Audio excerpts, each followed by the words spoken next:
Hello friends, मैं हूँ आपकी अपनी सुनो थोड़ा और आप सुन रहे हैं मेरे साथ ये हॉरर स्टोरी रहस्य पुरानी हवेली का पार्ट 6। आपने इस कहानी के पिछले पार्ट्स को अपना प्यार दिया, उसके लिए आपका धन्यवाद। उम्मीद करूँगी कि आगे भी आप लोग मुझे इसी तरह अपना प्यार देंगे। इस कहानी के पिछले पार्ट्स में आपने सुना रुबीना नाम की एक लड़की अपने दादा की किताब पढ़ रही है। और अगर आप लोगों ने इस कहानी के पिछले पार्ट्स नहीं सुने हैं तो डिस्क्रिप्शन में दिए गए लिंक पर क्लिक करें और देखें इस कहानी रहस्य पुरानी हवेली का के सारे पार्ट्स। अब सुनते हैं आगे क्या होता है रुबीना के साथ। ये सब पढ़कर रुबीना बहुत डर जाती है, लेकिन वह उस किताब को पढ़ना जारी रखती है। वह आगे पढ़ती है। एक तरफ जुनैद राजा की ताकत छीनने का प्लान बना रहा था, वहीं दूसरी तरफ जब राजा उस औरत को मार देता है तो वह उसे मारने के बाद कई दिनों तक चैन की नींद नहीं ले पाता और उसको अजीब से सपने आना शुरू हो जाते हैं और उसको ऐसा लगने लगता है जैसे मुझे हवेली में बार बार कोई बुलाने की कोशिश कर रहा है। जैसे ही वह हवेली में पहुंचता है, वह औरत जिसको राजा ने जलाया था मरने के बाद डायन का रूप ले चुकी थी। और जब राजा ये देखता है तो वह बहुत घबरा जाता है। ये देख के वह बहुत परेशान हो गया था। उसको अब समझ नहीं आ रहा था कि वो क्या करे जिससे वह उस डायन को रोक सके। और अब राजा काला जादू करना शुरू कर देता है और उस डायन को एक बोतल में बंद कर लेता है। ये सब पढ़कर रुबीना बहुत डर जाती है, फिर भी वह उस किताब को पढ़ती रहती है।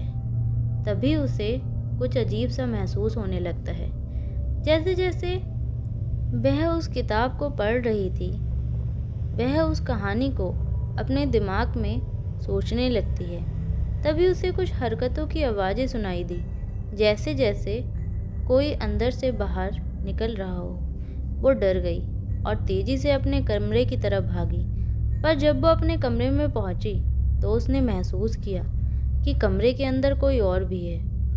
उसे कुछ नेगेटिव फीलिंग आने लगी, लेकिन उसने इन सब चीज़ों को इग्नोर किया और वो आगे बढ़ती है कि उसकी दादी एक तांत्रिक के साथ मिलकर उस डायन को काले जादू की मदद से जिंदा करना चाहती थी। उसमें लिखा था कि राजा की काले जादू की किताब उसकी दादी के पास थी और उसके इस्तेमाल करके वो उस डायन को जिंदा करना चाहती थी। रुबीना आगे पढ़ती है। उसमें लिखा था जो भी इस काले जादू की किताब को इस्तेमाल करेगा वो अपनी जान से हाथ धो बैठेगा।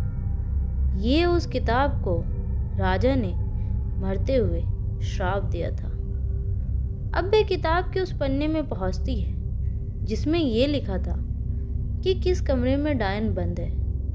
अब वह इस स्टोरी को पढ़ते पढ़ते उस हवेली के चारों तरफ घूम रही थी, लेकिन वे किताब को पढ़ते पढ़ते उस कमरे के पास पहुंच जाती है जहां वो डायन बंद थी।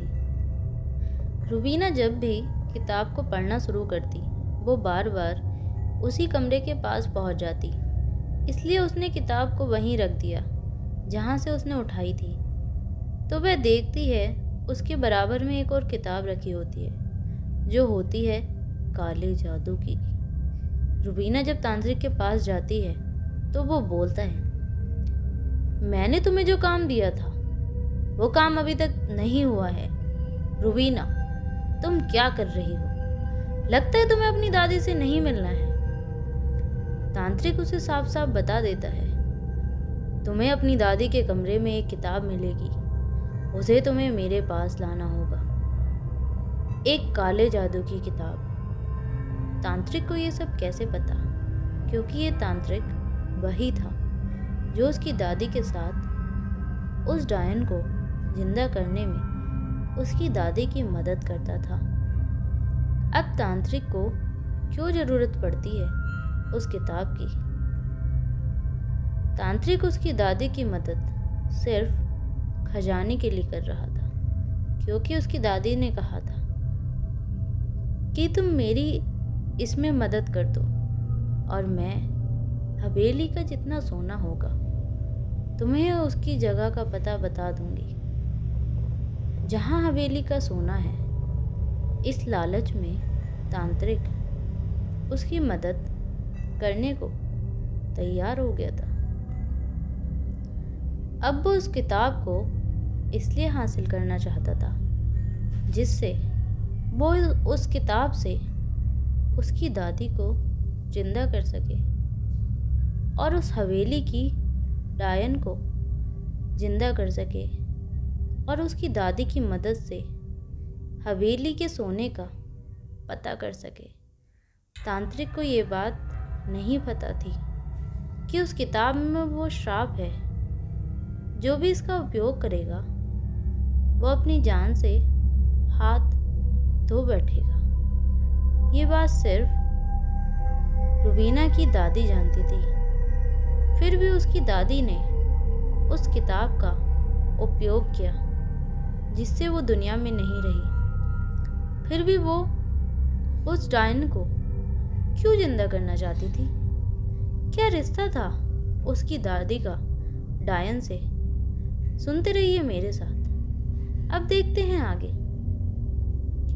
अगली रात रुबीना तांत्रिक को वो किताब लेकर दे देती है और वो उसको उपयोग करता है और जिंदा नहीं बचता है। जब रुबीना उस रात को तांत्रिक के पास जाती है तो उस समय वो तांत्रिक रुबीना के सामने अपना दम तोड़ देता है और तभी रुबीना होश में आ जाती है और तांत्रिक के जाल से बच जाती है।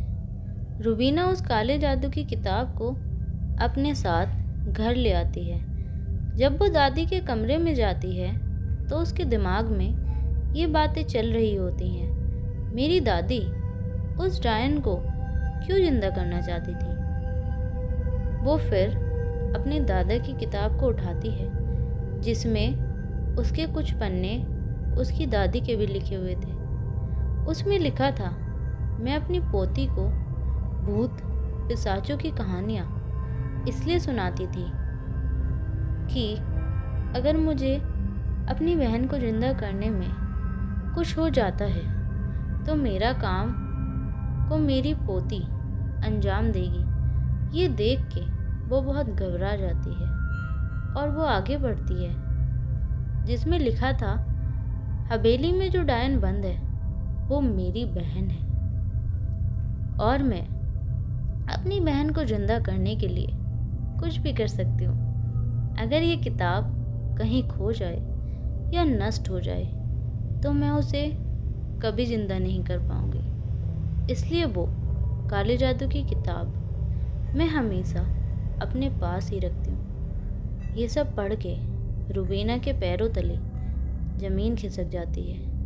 ये सब पढ़ के रुबीना बहुत डर जाती है और वो उस किताब को जला देती है और जिसके साथ वो डायन भी नष्ट हो जाती है। अब रुबीना भूतों पिशाचों की कहानियाँ पढ़ना बंद कर देती है और उसको यकीन हो जाता है कि मरे हुए लोग कभी ज़िंदा नहीं होते और वो अपनी दादी का ख्याल भी अपने दिमाग से निकाल देती है। इसी के साथ हमारी ये कहानी ख़त्म होती है। मिलते हैं फिर एक नई कहानी के साथ। तब तक के लिए अलविदा। जो लोग इस कहानी को सुन रहे थे मुझे कमेंट में बताना आप लोगों को मेरी कहानी रहस्य पुरानी हवेली का कैसी लगी और इस वीडियो को लाइक करें, शेयर करें, चैनल को सब्सक्राइब करें जिससे कि मेरी सारी स्टोरीज़ सबसे पहले आप तक पहुँचे। Like and subscribe and thanks for watching my videos.